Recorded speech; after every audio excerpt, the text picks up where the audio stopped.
Hi and hello armies எல்லாரும் எப்படியா இருக்கீங்க? இன்றைக்கி வந்துட்டு பார்த்தீங்கன்னா, டேஹியோங்க்கு வந்துட்டு ஒரு சீரியஸ் தானே ஒன்று பார்க்க போகிறோம். First marriage.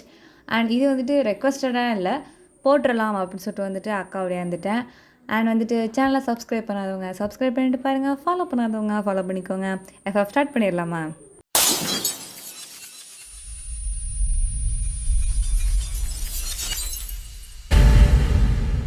ஃபஸ்ட்டு வந்துட்டு பார்த்தீங்கன்னா இன்ட்ரொடக்ஷன்லேயே வந்துட்டு ரோல்ஸ் தான் வந்து காமிக்கிறாங்க. என்ன அப்படின்னு பார்த்தீங்கன்னா, வயன் வந்துட்டு ஒரு பெரிய பிஸ்னஸ் மேனுடைய ஒரு பொண்ணு. ஸோ வந்துட்டு பார்த்தீங்கன்னா, ஒரு பையனை வந்துட்டு சின்சியராக வந்துட்டு 2 இயர்ஸாக லவ் பண்ணிகிட்ருக்கீங்க. ஓகேவா? ஒரு பையனை. அந்த பையன் யார் அப்படிங்கிறத இந்த இடத்துல ஷோ பண்ணலை. ஸோ வந்துட்டு பார்த்தீங்கன்னா, லவ் பண்ணிகிட்ருக்கீங்க. நீங்கள் வந்துட்டு காலேஜ் எல்லாம் முடிச்சுட்டு வந்துட்டு உங்கள் அப்பாவோட கம்பெனியில் ஒரு சின்ன ஒர்க், ஒரு சின்ன சின்ன ப்ராஜெக்ட்ஸ் எல்லாம் எடுத்து பண்ணிகிட்ருக்கீங்க. நீங்கள் லவ் பண்ணுற விஷயம் வந்துட்டு பார்த்தீங்கன்னா, உங்கள் அப்பாவுக்கு வந்து தெரியவே தெரியாது. ஓகேவா? இதுதான் வந்துட்டு ஒரு ஷார்ட்டான ஒரு சுருக்கமாக ஒரு கதையை சொல்லணும் ஒயனோடதுன்னு சொன்னோம்னா இப்படி தான். ஸோ ஒயனோட கேரக்டர் அப்படி வந்து பார்த்தீங்கன்னா, ஒயன் வந்துட்டு கொஞ்சம் சென்சிட்டிவ், கொஞ்சம் ரப்பிஷாக இருப்பாள். ஐ மீன் கொஞ்சம் பேபித்தனமாக இருப்பாள். அண்ட் வந்துட்டு பார்த்தீங்கன்னா, சட்டுன்னு அப்படியே கோவம் வரும் ஒயனுக்கு வந்துட்டு. ஓகேவா? ஸோ இதுதான் வந்துட்டு ஒயனோட கேரக்டர்ஸ் அண்ட் அவளுடைய சினாரியோ, அவளோட போவின்னு வந்துட்டு சொல்லிட்டேன். இப்போ வந்து நம்ம டேஹியோங்கோட அப்படியே காட்டணும்னு வச்சுக்கோங்களேன். அவர் வந்துட்டு பார்த்தீங்கன்னா, சிட்டியிலே வந்துட்டு பார்த்தீங்கன்னா டாப் 10 அந்த மாதிரி ஒரு சிஇஓ ரேங்கிங்கில் வந்துட்டு பார்த்திங்கன்னா அவரும் வந்துட்டு ஒரு பர்சன். ஸோ அவர் வந்துட்டு பார்த்திங்கன்னா அவரும் ஆப்வியஸாக அவரும் அதே மாதிரி தான். கொஞ்சம் வந்துட்டு கோல்டான பர்சன். அண்ட் வந்துட்டு பார்த்திங்கன்னா ஒரு சாஃப்ட் கார்னர் இருக்கும். அது எப்போ வருது எப்போ போகுதுன்னு அது அவருக்கே தெரியாது. ஸோ இந்த மாதிரி வந்துட்டு ஒரு பர்சன். நம்ம டே வந்துட்டு பார்த்திங்கன்னா வந்துட்டு பேரண்ட்ஸ்லாம் இருக்காங்க. ஸோ அவங்க வந்து கூட இல்லை. பட் நம்ம டே தான் வந்துட்டு சியோலில் இருக்கிற ஆஃபீஸை வந்துட்டு பார்த்துக்கிறாரு. மற்ற அவங்க பேரண்ட்ஸ் வந்துட்டு பார்த்திங்கன்னா கனடாவில் இருக்கிற ஆஃபீஸை வந்துட்டு அவங்க வந்துட்டு மேனேஜ் பண்ணிகிட்ருக்காங்க. நம்ம டே மட்டும் தான் இங்கே வந்துட்டு இந்த கம்பெனியை மேனேஜ் பண்ணிகிட்ருக்காரு. வயனை வந்துட்டு எப்படி நம்ம டே மேரேஜ் பண்ணிக்கிட்டாரு, அதுவும் வலுக்கட்டாயமாக எப்படி மேரேஜ் பண்ணிக்கிட்டாரு, ஆனால் அது எப்படி லவ்வில் வந்து முடிஞ்சிச்சு அப்படின்னு சொல்கிறது தான் வந்துட்டு டேஹியோங்கோட இந்த ஃபர்ஸ்ட் மேரேஜ் சீரியஸ். ஸ்டார்டிங்லேயே வந்துட்டு பார்த்தீங்கன்னா எங்கே சீனை காமிக்கிறாங்கன்னா, ஒரு கேண்டில் லைட் டின்னர் அப்படின்னு சொல்லிட்டு சொல்லுவாங்கள்ல, அந்த மாதிரி இடத்துல தான் வந்துட்டு பார்த்திங்கன்னா காமிக்கிறாங்க ஃபர்ஸ்ட் சீனாக. அங்கே யார் இருக்கான்னு பார்த்தீங்கன்னா ஒயனும் ஒயனோட பாய் ஃப்ரெண்ட் இருக்கார் இல்லையா? ஸோ அவரும் வந்துட்டு 2 பேரும் அங்கே தான் இருக்காங்க. ஸோ இவங்க வந்துட்டு பார்த்திங்கன்னா டின்னருக்காக வந்திருக்காங்க இந்த இடத்துல. எதுக்காக கேண்டில் லைட் டின்னர் வர போகிறாங்க? அதுக்கு தான். ஓகே வந்துட்டு செட்டப்லாம் நல்லா சூப்பராக இருக்குது. பார்த்தீங்கன்னா ஒயன் செம்ம இம்ப்ரெஸ்டு. பாய் ஃப்ரெண்டை வந்துட்டு இந்த மாதிரி இடத்துக்கு கூட்டிகிட்டு வந்துட்டான் அப்படின்னு சொல்லிட்டு வந்துட்டு நீங்கள் தான் கொஞ்சம் சென்சிட்டிவ் ஆச்சுல. ஸோ கொஞ்சம் அப்போ எமோஷ்னலும் இருக்க தானே செய்யும். அப்போ வந்துட்டு பார்த்திங்கன்னா ரொம்ப எமோஷ்னலாக வந்துட்டு அவர் மேலே ஒரு அஃபெக்ஷன் வந்துட்டு மறுபடியும் அவர் மேலே க்ரியேட் ஆகுது. அப்போ வந்துட்டு நீங்கள் வந்துட்டு ஒரு விஷயம் சொல்கிறீங்க அவர்கிட்ட, நீ வந்துட்டு எனக்காக இந்த மாதிரி இவ்வளோ விஷயம் நீ எனக்காக பண்ணுறல, இதே மாதிரி நீ எனக்கு லைஃப் லாங் பண்ணணும், அது மட்டும் இல்லாமல் என்னை விட்டு நீ போயிடவே கூடாது அப்படிங்கிற மாதிரி ரொம்ப எமோஷ்னலாக சொல்கிறா. அவள் எமோஷ்னலாக சொல்கிறா, எனக்கு அதை சொல்ல வரல. கோச்சிக்காதீங்கடா. வந்துட்டு அந்த மாதிரி சொல்கிறீங்க. அதுக்கு வந்துட்டு பார்த்தீங்கன்னா அந்த பாய் ஃப்ரெண்ட் என்ன சொல்கிறாருன்னா, இல்லை நான் வந்துட்டு நான் கண்டிப்பாக நான் உன்னை விட்டு நான் போகவே மாட்டேன், இதே மாதிரி நான் உன்னை எப்போவுமே சந்தோஷமாக சர்ப்ரைஸ்டாக வச்சுட்டே தான் இருப்பேன் அப்படிங்கிற மாதிரி அப்படியே உருட்டிக்கிட்டே இருக்கார். அவரும் வந்துட்டு பார்த்திங்கன்னா நீங்களும் சில 2 பேரும் சேர்ந்து உருட்டிக்கிட்டே இருக்கீங்க. இந்த மாதிரி தானே ஒரு லவ்வர்ஸ்குள்ளே வந்து மாதிரி டாக்ஸ் இருக்குமா சொல்லுவாங்க. வந்துட்டு பார்த்திங்கன்னா பேசிகிட்டு இருக்காங்க. ஸோ சாப்பிட்லாம் முடிச்சாச்சு. இங்கே காமிச்சிட்ருக்காங்க. இங்கே சீனை கட் பண்ணி பார்த்திங்கன்னா நம்ம டேஹியோங்க தான் காமிக்கிறாங்க. அவர் வந்து பார்த்திங்கன்னா பிஸியாக வந்துட்டு ஆஃபீஸில் ஒர்க் பார்த்துட்ருக்காரு. அதாவது ரொம்ப கோல்டாக இருக்கிறாரு. ஒர்க்குக்கு வந்து டைமிங்க்கு முடியலன்னா வச்சு கிளின்னு கிழிச்சு எடுத்துருவார் எல்லா மேனேஜரையும். மேனேஜருக்கு தான் திட்டே விழுவோம். அந்த எம்ப்ளாயெல்லாம் திட்ட மாட்டார். அவங்களாம் யாருன்னு கூட இவருக்கு தெரியாது. வேலைக்கு சேர்க்கறதெல்லாம் ஒரு ஆள். எல்லாமே அந்த மேனேஜர்ஸ் தான் பார்த்துக்குவாங்க. மேனேஜரை நுங்கு எடுக்கிற வேலை தான் நம்ம டேவோடது.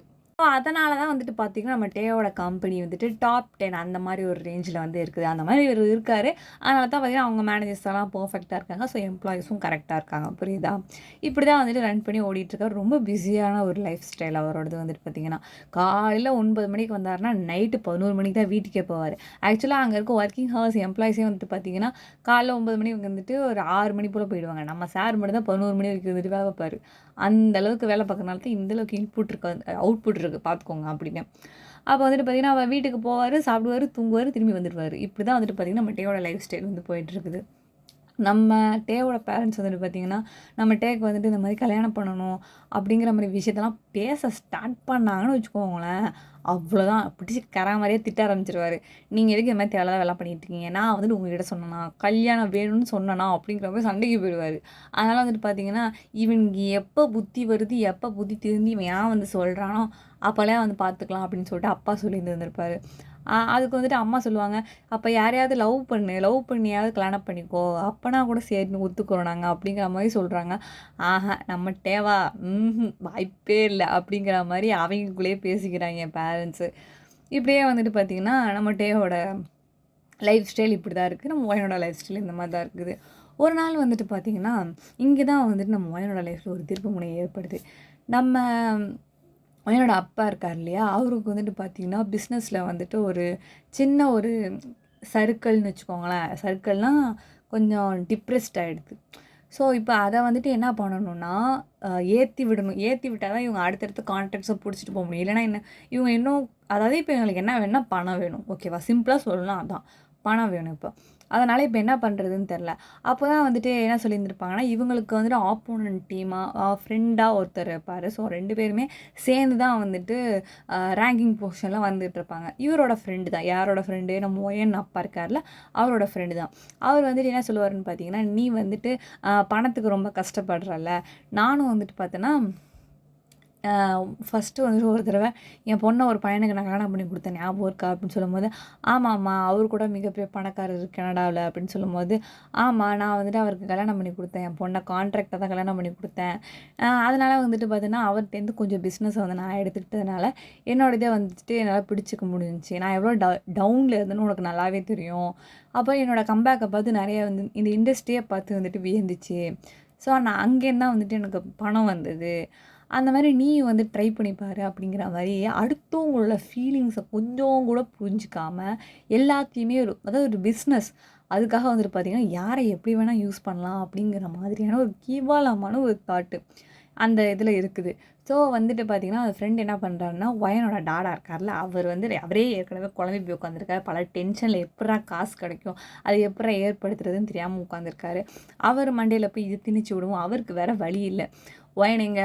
புடிச்சு போடு அவள" அப்படின்னு சொல்லிட்டு ஒயன தேட ஆரம்பிச்சுடுறாங்க. இப்போ இங்க வந்துட்டு பார்த்தீங்கன்னா, என் ஒயன் வந்துட்டு எப்பவும் போல மாதிரி வீட்ல தான் வந்துட்டு இருக்கா. அப்போ வந்துட்டு பார்த்தீங்கன்னா, கீழ வந்துட்டு உங்க அப்பா கூப்பிடுறாரு கீழ, இந்த மாரி வாம்மா அப்படின்னு சொல்லிட்டு. அப்போ வந்துட்டு பார்த்தீங்கன்னா, அம்மா அதுக்கப்புறமேட்டு உங்க எல்லாம் சேர்ந்து தான் உட்காந்துருக்காங்க. அப்போ வந்து ஒரு விஷயம் சொல்றாங்க, "உனக்கு வந்துட்டு கல்யாணம் பண்ணலாம் நாங்க முடிவு பண்ணியிருக்கோம்." அப்படிங்கிற மாரி சொல்றாங்க. அப்போ நீங்க வந்துட்டு, "எனக்கு கல்யாணம்லாம் வேணாம். இப்போதைக்கு வேணாம். எனக்கு என்ன அவ்வளோ வயசாயிடுச்சா? எனக்கு அதெல்லாம் வேண்டாம்." அப்படின்னு சொல்லும்போது, "என்ன வயசாயிடுச்சு உனக்கு? உனக்கு எத்தன வயசு?" அப்படிங்கும்போது, எனக்கு என்ன எனக்கு ஜஸ்ட் 23 தான் ஆகுது. அப்படி வந்து நீங்க ஒரு மாரி லெத்தாஜிக்கா சொல்லும்போது, 23 வயசு ஆகுது. உன் வயசெல்லாம் என் கையில வந்துட்டு ஒரு குழந்த இருந்துச்சு அப்படிங்கிற மாதிரி உங்க பையனோட அம்மா வந்து சொல்றாங்க. அப்போ வந்துட்டு பார்த்தீங்கன்னா, அதுக்கு நீங்க வந்துட்டு சீக்கிரமா கல்யாணம் பண்ணி குழந்தை பெத்துக்கிட்டீங்கன்னா, நானும் அப்படி வந்து பண்ணணும்னு அவசியம் கிடையாது. நான் வந்துட்டு இன்னும் நெறைய எக்ஸ்ப்ளோர் பண்ணணும். நான் இன்னும் நெறைய கத்துக்கணும். இன்னும் பெருசா வளரணும்னு நான் நெனைக்கிறேன் நானு. அதனால தயவு செஞ்சு வந்துட்டு இந்த கல்யாணம் அப்படிங்கிறத புடிச்சு என்ன ஃபோர்ஸ் பண்ணாதீங்க அப்படிங்கிற மாரி ஒயன் வந்துட்டு ஆ இவக்கு என்ன பிரச்சனைனா, இவ இன்னொரு பையன லவ் பண்றா. அவங்க இதுக்கு ஒத்துக்குவாங்களா? அப்படிங்கிறது இது பெரிய டவுட்டு. இப்ப இவங்க கல்யாணம் பண்ணி வச்சா அவங்களுக்கு கல்யாணம் பண்ணி வைக்க மாட்டாங்க. ஸோ வேற ஒருத்தவங்கள கல்யாணம் பண்ணி வைக்க போறாங்களா? அது பயம் எனக்கு வந்துட்டு. இல்லன்னா பண்ணிக்குவாளான்னா, அது ஒரு டவுட் தான். அப்போ வந்துட்டு பார்த்தீங்கன்னா, இல்ல, இல்ல எனக்கு கண்டிப்பா வந்து கல்யாணம் பண்ணி தான் ஆகணும். நாங்க வந்துட்டு உனக்கு அலையன்ஸ் தேட ஆரம்பிக்க போறோம். அதனால எப்ப கல்யாணம் அப்படிங்கிறதெல்லாம் சொல்ல மாட்டேன். டக்குன்னு முடிஞ்சிரும். இதில வந்துட்டு உன்னோட விருப்பத்த கேட்கணும் அப்படிலாம் வந்துட்டு இதுவே கிடையாது ஒயன் அப்படின்னு சொல்லிட்டு அப்பா ஸ்ட்ரிக்ட்டா சொல்லிட்டு அங்கேருந்து எந்திச்சு போயிடுறாரு. இந்த விஷயம் வந்துட்டு பார்த்தீங்கன்னா, ஆக்சுவலா இப்ப என்ன பண்ண போறாங்கன்னா, நம்ம ஒயன வந்துட்டு ஏதாவது ஒரு பிசினஸ் மேனோட சன்னுக்கு வந்துட்டு கல்யாணம் பண்ணி குடுக்க போறாங்க. யாரு? நம்ம ஒயனோட அப்பா. அப்போ வந்துட்டு பார்த்தீங்கன்னா, இந்த விஷயம் யாருக்கு தெரியும்னா, நம்ம ஒயனோட அப்பா, அப்புறம் அவங்களோட ஃப்ரெண்ட் இவங்க 2 பேருக்கு தான் தெரியும். மத்த யாருக்குமே இந்த விஷயம் வந்துட்டு தெரியாது. ஒயனுக்கும் தெரியாது, ஒயனோட அம்மாவுக்கும் தெரியாது. பொண்ண கட்டி குடுக்கணும்னு நெனைக்கிறாரு போல. அப்படிதான் வந்துட்டு அவங்க நெனைச்சிட்டு இருந்திருப்பாங்க. ஆனாலும் உங்களுக்கு ஒரு டவுட் இருக்கும். நம்ம வந்துட்டு பொருளாதாரத்தில கொஞ்சம் கம்மியா தான் இருக்கோம். ஏன் வந்துட்டு இந்த நிமிஷம் இப்ப ஏன் கல்யாணம் பண்ணணும்னு நெனைக்கிறீங்க? அப்படிங்கிற மாரி உங்களுக்கு ஒரு டவுட் இருக்கும். அதுக்கு அவங்க அப்பா எப்படி சொல்லி சமாளிச்சிருந்திருப்பாருன்னா, கல்யாணம்னா வந்துட்டு, இந்த வயசுல பண்ணிரணும். நம்ம காசு நம்மகிட்ட தான் நெறையா காசு இருக்குல்ல. ஸோ ஏற்கனவே சேர்த்து வச்சிருந்தது. அதெல்லாம் யூஸ் பண்ணி கூட கல்யாணம் பண்ணிக்கலாம். நாளைக்கு வந்துட்டு நம்மளோட எக்கனாமி வளர்ந்தாலும் வளரும். அத வந்து நம்ம நாளைக்கு பார்த்துக்கலாம். ஆனா இன்னைக்கு நம்ம பொண்ணு கல்யாணம் பண்ணி பார்க்கணும்னு நான் ஆசைப்படுறேன் நானு. நாளைக்கு நான் உயிரோட இருப்பேனான்னு தெரியாது. நீ இருப்பியான்னு தெரியாதுன்னு சொல்லிட்டு உசுப்பேத்தி விட்டுர்றாரு அம்மாவ. இந்த மாரி எமோஷனலா சொல்லி இந்த மாரி பண்ணிடுறாரு. அதனால அம்மாவும் ஒத்துக்கிற மாரி தான் இருக்கும். இந்த மாரிலாம் சொன்னா யாரும் ஒத்துக்க மாட்டாங்க. அது மாரி ஒத்துக்க ஒத்துக்கிறாங்க. அப்புறமேட்டு வந்து பார்த்தீங்கன்னா, ஒயனுக்கு வந்துட்டு அப்படியே இடி வந்து நடு மண்டையில விழுந்தா மாரி இருக்குது. அச்சச்சோ! என்ன பண்ணுறது? அதெல்லாம் முடியாது. வாங்கிறா.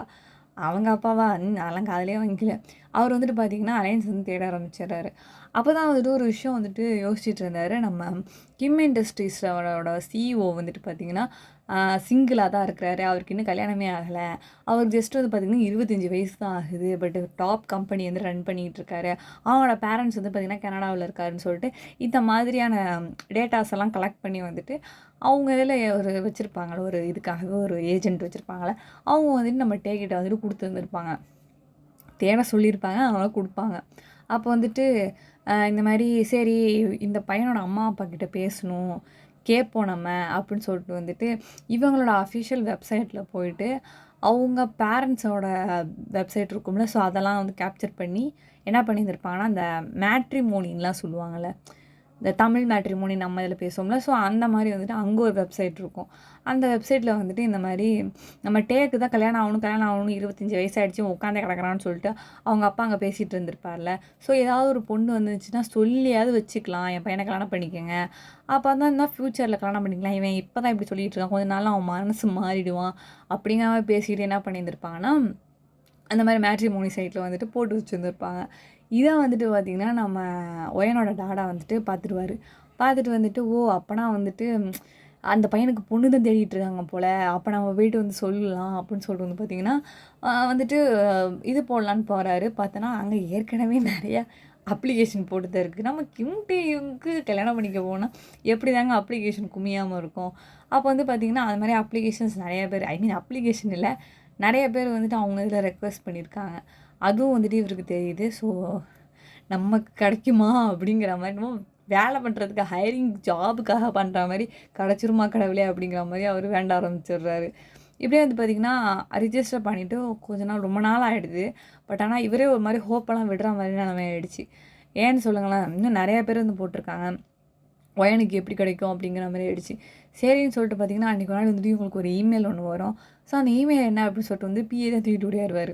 பார்த்துட்டு என்ன ஆச்சு அப்படின்னு சொல்லிட்டு நம்ம டாடா கேட்கும்போது, சார் இந்த மாரி வந்துட்டு கிம் இண்டஸ்ட்ரீஸோட இந்த கனடா இருக்குல்ல, கனடால ஒரு பிரான்ச் இருக்குல்ல, ஆமா. அந்த பிரான்ச்லேருந்து உங்களுக்கு இமெயில் வந்திருக்கு சார் அப்படின்னு சொல்லிட்டு சொல்லும்போது, அப்படியா? நான் பார்க்கவே இல்லையே அப்படின்னு சொல்லிட்டு வந்து பார்த்தீங்கன்னா, செக் பண்றாரு. செக் பண்ணிட்டு பார்த்தோன்னா, அது ஏதோ கான்ட்ராக்ட்ன்னு நெனச்சு நம்ம பிஏ ஓடியாந்துருப்பாரு. பட் ஆனா வந்துட்டு மேரேஜுக்காக வந்திருக்குது. நம்ம டே வந்துட்டு ஒயன கல்யாணம் பண்ணிக்கிறேன் அப்படின்னு சொல்லிட்டு டே சொல்லியிருக்க மாட்டாரு. அவங்க பேரண்ட்ஸ் தான் ஒத்துக்கிறாங்க. சரி அப்படின்னு சொல்லிட்டு அதாவது வந்துட்டு பார்த்தீங்கன்னா, யாருக்குமே கிடைக்காது. அது எப்படிதான் கிடைக்க போதோ நினச்சுக்கிட்டு இருந்தேன் நம்ம டாடா மனதில் வந்துட்டு, அதெல்லாம் இல்லை. நீங்க தான் வந்துட்டு இருக்கிறதுலே கொஞ்சம் டாப் 10ல இருக்கீங்க. அதனால வந்துட்டு உங்களுக்கே எங்க பையன நாங்க குடுக்குறோம். அப்படிங்கிற நீங்க தான் வந்துட்டு எங்க இதுக்கு மேட்ச் ஆவீங்க. அப்படி இப்படிங்கிற மாரி என்னென்னமோ எழுதி அந்த இமெயில்ல இருக்குது. அப்பாடா ஒரு வழியா ஒத்துக்கிட்டாங்க அப்படின்னு சொல்லும்போது, இவரு திரும்பி ரிப்ளை இமெயில் போடுறாரு. என்ன பார்த்தீங்கன்னா, இந்த மாரி நம்ம கலந்து பேசுவோம். நம்ம பேசி வந்துட்டு இத நிச்சயம் பண்ணி வச்சுக்கலாம். அப்படிங்கிற மாரி என்ன பண்றாங்கன்னா, இவங்களுக்குள்ளேயே இமெயில்லயே பேசி முடிச்சுட்டாங்க எல்லாத்தையும். இது நம்ம டேவுக்கும் தெரியாது, நம்ம ஒயனுக்கும் தெரியாது. யாருக்குமே இந்த விஷயம் தெரியாது. இப்படியே கொஞ்ச நாள் போயிட்டுருக்கு. அப்போ வந்துட்டு பார்த்தீங்கன்னா, எப்பவும் போற மாரி ஒயன் வந்து தண்ணி தெளிச்சு விட்டது தான். அது எங்க போகுது, வருதுன்னுலாம் நம்ம வீட்டுக்கு தெரியாது. எங்கேயோ போயிடுச்சு. வந்துட்டு நான் ஒரு 3 நாள் நான் வீட்ல இருக்க மாட்டேன். நான் வெளியில போயிட்டு வரேன் அப்படிங்கிற மாரி போயிடுச்சு ஒயன் வந்துட்டு. அப்போ நம்ம பேரண்ட்ஸ் என்ன பண்றாங்கன்னா, இதான் சான்ஸு. அதான் மீட்டிங்கும் அப்ப தான் வந்து வச்சிருப்பாங்க. இவளும் வந்துட்டு பார்த்தீங்கன்னா, அப்ப தான் ட்ரிப் வந்துட்டு வெளில போறேன்னு சொல்லிட்டு போயிருந்திருப்பா.